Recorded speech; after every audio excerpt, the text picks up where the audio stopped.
baisser les bras. Et aujourd'hui, on est tous et toutes là avec vous parce que la question de l'immigration aujourd'hui est instrumentalisée par le gouvernement à des fins racistes et à des fins xénophobes. Les propos inadmissibles sur la soi-disant submersion migratoire, en fait, dans ce pays, ce qui nous menace, c'est la submersion raciste et la submersion xénophobe. Alors avec Solidaire, on est là pour dire que d'abord, les lois qui ont été prises, la loi Darmanin d'abord l'année dernière, et aujourd'hui la circulaire Retailleau qui abroge la circulaire Valls, ce sont des mesures qui sont là, en fait, simplement pour appliquer leur programme raciste, pour empêcher les gens de pouvoir travailler et de pouvoir vivre dignement dans ce pays. Et que bien évidemment, nous à Solidaire, on a toujours défendu le fait que les travailleurs et les travailleuses, évidemment, devaient être régularisés, mais aussi l'ensemble des sans-papiers qui vivent dans ce pays, mais aussi l'ensemble des mineurs qui sont sur le territoire, qui doivent être accueillis, qui doivent être scolarisés et logés, comme toutes les personnes qui arrivent au fur et à mesure sur le territoire et qui fuient la guerre, la misère et toutes les crises dont les puissances occidentales sont responsables.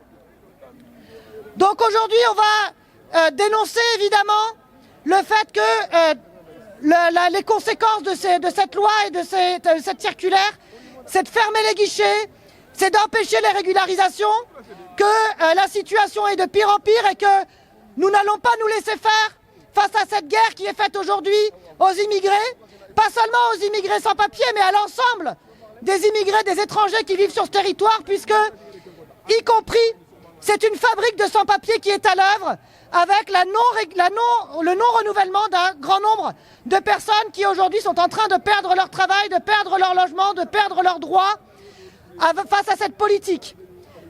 Alors merci pour cette mobilisation parce que c'est la seule voie qui nous reste, c'est de nous mobiliser, de montrer que nous ne sommes pas d'accord, que nous irons devant les préfectures, que nous irons devant les ministères, que nous continuerons le combat.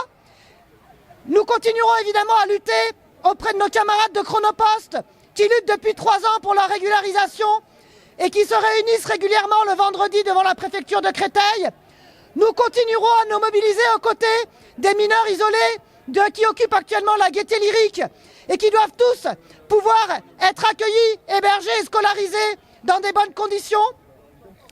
Et nous continuerons à nous mobiliser avec l'intercollectif qui a organisé la manifestation aujourd'hui, et on les en remercie. Les prochaines mobilisations qui vont être soutenues par l'intercollectif et par Solidaire, elles auront lieu le 12 février vers la préfecture de Créteil pour dénoncer et pour demander l'ouverture des guichets sur cette préfecture du Val-de-Marne avec l'ensemble des collectifs, des syndicats, des associations qui sont en Île-de-France. Et une autre mobilisation est en train de se préparer le vendredi 7 mars vers la préfecture de Bobigny.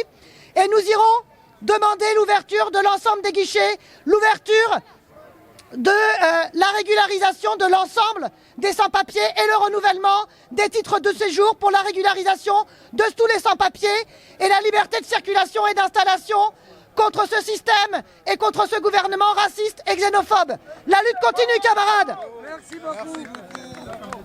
Merci beaucoup. Merci les camarades. On se donne rendez-vous le 8, l'Assemblée de lutte des collectifs de sans-papiers à l'ARI et à Montreuil. Soyez nombreux et nombreuses pour ce jour-là. Merci pour ces mobilisations et on se dit très prochainement, dans les jours à venir, dans les semaines à venir, on va continuer pour ça. Merci, la lutte continue, camarades. Merci, camarades.